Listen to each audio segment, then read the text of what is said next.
All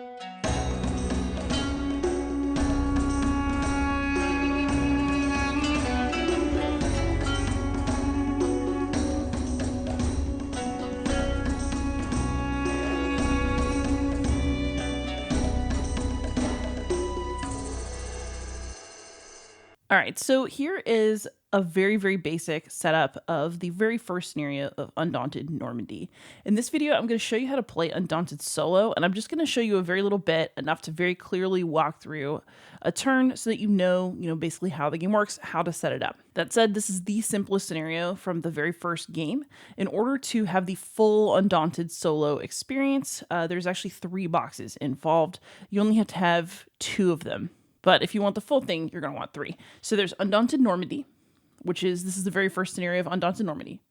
You're going to have the option of getting Undaunted North Africa, which has its own totally different set of scenarios. There's different stuff in there like vehicles, and there's different sides and different settings, which is very cool. And then to play either of those solo, you need to get the Undaunted Reinforcements box, which is actually big enough to hold all 3 boxes content. So if you pick it all up, you can pack it all into the Reinforcements box. But basically, in order to play Undaunted solo, you need either Undaunted Normandy or Undaunted North Africa, plus the Reinforcements box. Because the Reinforcements box is where the solo cards are and where the solo rules are. So just an FYI, if you're new to this, how to get going. The other thing that's interesting is that because I've got all these combined sets now, I have a bunch of different rule books. And so in order to get all of this going, you actually have to access 4 different rule books. And none of them are that difficult. It's just that there's a lot of paper, and I'm just going to front load that right now, that information. So the basic rules for Undaunted Normandy are found in the Undaunted Normandy rulebook. This scenario is currently set up as it's found in the Undaunted Normandy scenario book, but we're going to make changes based on the solo book from the Undaunted Reinforcements box, which will tell you any changes you need to make for solo. And then here's the rule book that has the solo information. So at the end of the Undaunted Reinforcements rule book, there is stuff specifically for solo. So if you want all of the information, you need the rule book and scenario book from the box you're playing a scenario from. So either Normandy or North Africa. And then you need the corresponding rule books from the Reinforcements box as well. So it's a lot of paper, but I'm going to show you how I did it. So if you look in the scenario book for Undaunted Normandy and you open it to scenario 1, Lorraine, you're going to see a picture of the setup, the tiles that you need. All of the tokens that start the game on the setup are out in this picture. And then you also have information about how to build your decks. And in the very first scenario, the United States and German decks are built the same. But that's not going to stay true for all the scenarios in this book, and certainly not for the ones in North Africa either. Lorraine is also nice and easy to start with because the US and German sides have the same objective, which is to control 5 objective points. That also stops being true on future scenarios. Different sides have different goals. And using solo cards, you're actually able to play both sides and try it all out. So you are more than free to do that. I'm just choosing the most simple possible scenario. So this is the setup for the very first scenario. But if I come here to the solo book, I'm going to note that there is a change to Lorraine.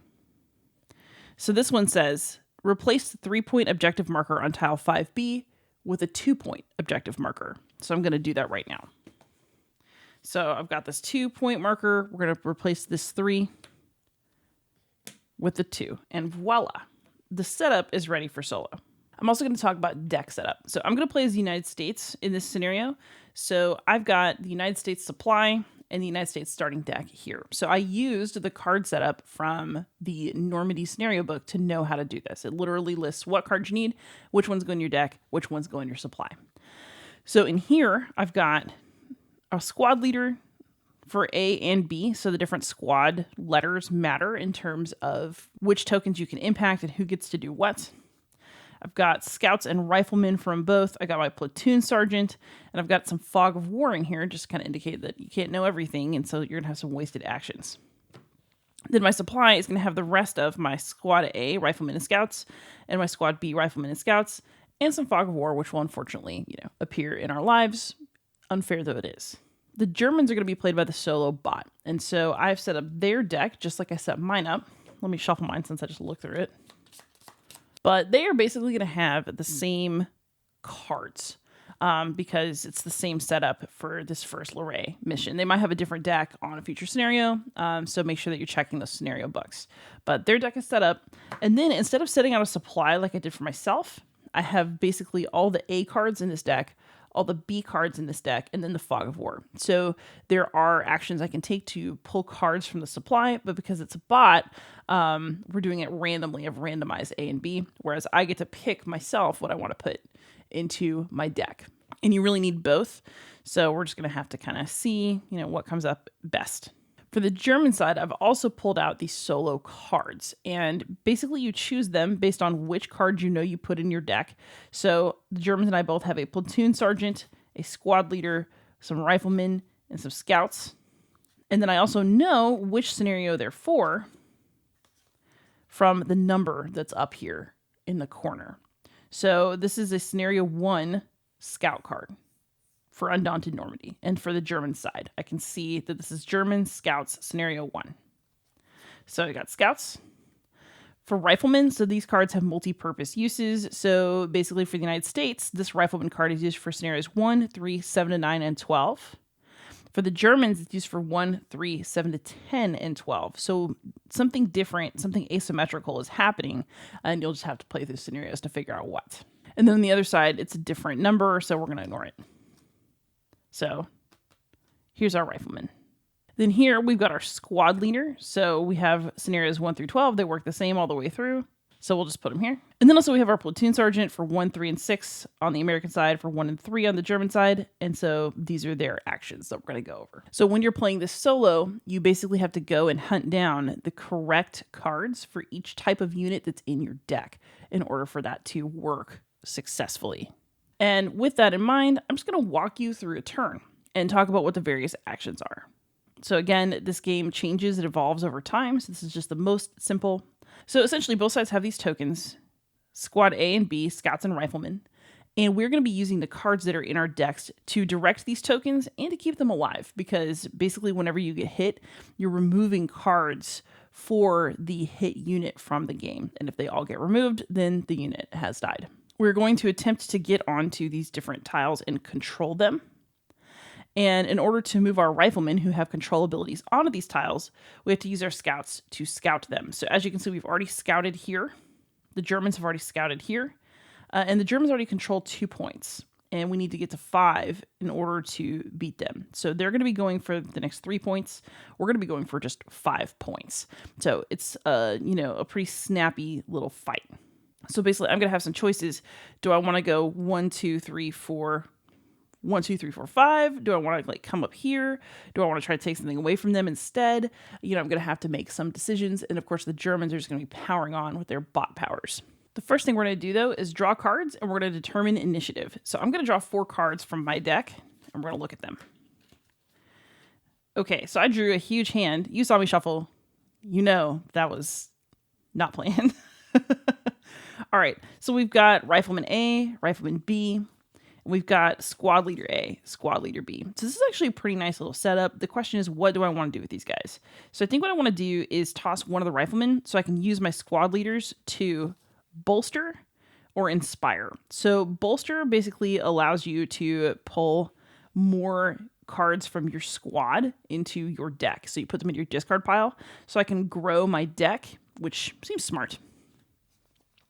Or I can inspire, which basically means I can have one of my cards do something twice, which also might be pretty good. So for example, I could have a rifleman move and then assert control over a space. So I could come here and control it with just one rifleman and an inspire action.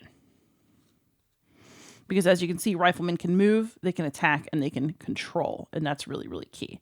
So that may be something that I try. But I have to give somebody up and do something. So, And the reason I say I have to give somebody up is I also have to choose which of these cards I'm going to give away for my initiative number. So I'm going to take Rifleman A, and that's going to be my initiative play.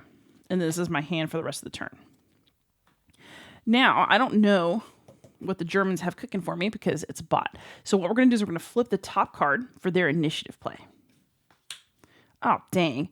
All right, so they drew the platoon sergeant. So the worst things about this is that if you're playing the kind of hard mode for this game, you could play easy and dump the initiative card because I have to dump mine.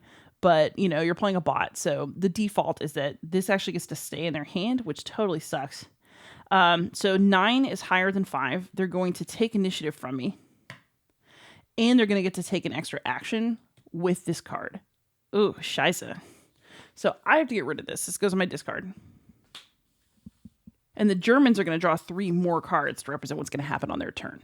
So what do these dudes have? Oof. Okay, so they've got a squad leader. But then they drew both of their Fogs of War. Ha. Take that, Germans. So this stinks for me because they get to go first. They took the initiative away. But also their hand actually wasn't that great, which is pretty nice. So now what I'm going to do is I'm actually going to walk you through what they're going to do based on the solo AI cards. And this will give you an idea of how to play the game. So as you can see, what I did is I put the German cards in initiative order. And that's how you do it. So you put them in highest to lowest order. And then you do the cards from left to right. So I need my platoon sergeant card first. Okay. So basically what this is going to mean is if you look at the card, it's giving me options based on the roll of a die. So if I roll a 1 to 4, I'm going to bolster. If I roll a 5 to 10, then I'm going to command. So let's grab one of these D10s and see how I do. All right, so I rolled a 3, and that means that I'm going to bolster. So it's bolster A, comma, bolster B. So basically, I'm going to draw 1 card from A deck to bolster. So they got another rifleman. We'll put it in their discard pile over here. And then they get to bolster from B deck as well, a scout. So these have gone in their discard, and the platoon sergeant is now done. So this is also going to go in the discard. So that was the platoon sergeant's go. Now we're going to do the squad leader. So this is squad leader A. Everything he does is going to have to do with the A tokens and cards. So the squad leader is also like a little mini flowchart. Basically, if there are matching cards in the play area, you inspire them. And that means you get them to basically act twice, which is really cool. But there aren't any right now. So instead, we're going to bolster from that matching deck again. So we're going to bolster A 1 more time. So basically, we're going to take another A card. This one's a rifleman. We'll put it in discard. So basically, the squad leader didn't do anything now, but that German deck is growing. So we'll discard this one to show we did something with it. And then we have these little Fogs of War. They don't do anything. They represent kind of wasted actions. So the German turn is over. And then it's our turn again. So I've got 3 cards left. And I think what I want to do is I want to play my rifleman, B. And we're going to use him to move 1. So we're going to move 1 into this space that I already scouted. Then I'm going to use my squad leader to inspire 1 person from squad B to take 1 more action so that we can assert control over this space and get a point. So the rifleman couldn't move in any of these other spaces because they weren't scouted yet. So I need to get these scouts moving and get little binoculars on everything that I want to move through, especially everything that I want to control. But I didn't have that option this turn, so I worked with what I had. Now I've got this other squad leader, and I don't necessarily need to inspire anybody because I don't actually have any other squad A cards. But what I can do is bolster. I'm going to bolster 2 A cards according to this instruction right here. So what do I want to get? Let's say that I want 1 scout and 1 rifleman. And these are going to go in my discard pile, as are all of these guys. And that's basically how a turn of Undaunted goes when you're playing it solo. I just want to emphasize that what's happening on these cards is that you do 1 thing from each card. So like if we'd played Rifleman, it just looks a lot more confusing. But what's really going on is that it's just a little mini flowchart. So you check condition 1, and if you can do that, then that's what you do, and that's all you do for the card. But if you can't, then you move on to condition 2. And then if that's what you're able to do, then you do that one. But if you can't, then you move on to 3. And if that's what you're able to do, then you do that one. And then you move on to 4. So basically, you are just moving through your options, and the cards are going to give you little priority lists and ways to decide what to do, especially if the situation is ambiguous. So essentially, for the solo of this game, every single card is like its own tiny little flowchart, and you just follow it based on the current board state in your game. So for example, our riflemen here, the next time we have one, they're on a controlled space. So you're not going to do number 1, which is control. So then you go to option 2, which says tile is controlled by either side and enemy occupied. That means there's an enemy on it, then you would attack. But there are no enemies on it, so you wouldn't do number 2. Number 3, tile is secure. That basically means you have a good hold on it, and there are conditions in the rulebook to show you exactly what that means. Then you select a destination within one tile that is scouted. So we only have one. If you had multiple scouted spots, you might have a decision to make based on this white text, but we don't. So a rifleman would move here to the current scouted tile, and we would go from there. Similarly, scouts prioritize removing fog of war from the play area to clear that deck out. But they'll also, if the tile is secure, go ahead and scout more tiles. If there are enemies on the tile they're on, they'll attack. And if they can't do any of that, then they'll roll to see whether they're going to conceal themselves or attack you. So just to walk through a couple of the little flowcharts, I just wanted to make sure that y'all had a sense of what this game is going to ask of you in terms of AI control. And then, of course, when you're playing, you just look at your options on the bottom of the cards and pick one. So because the AI can rack up a bunch of extra actions as well, especially when they get to keep their initiative card, you do have to watch out. And the game can actually be quite challenging. So hopefully that gives you a sense of how to play Undaunted Normandy or Undaunted North Africa with the solo cards from Reinforcements. So the goal of this video is to show you what you need, how to set it up, what that basically looks like, and which rule books you're going to need to use for any given setup. Ideally, this helped so that if you've got all of the awesome Undaunted stuff, you can do something with it. So thank you so much for watching. Please like, subscribe, comment, ask questions, support me on Patreon, and most of all, happy gaming.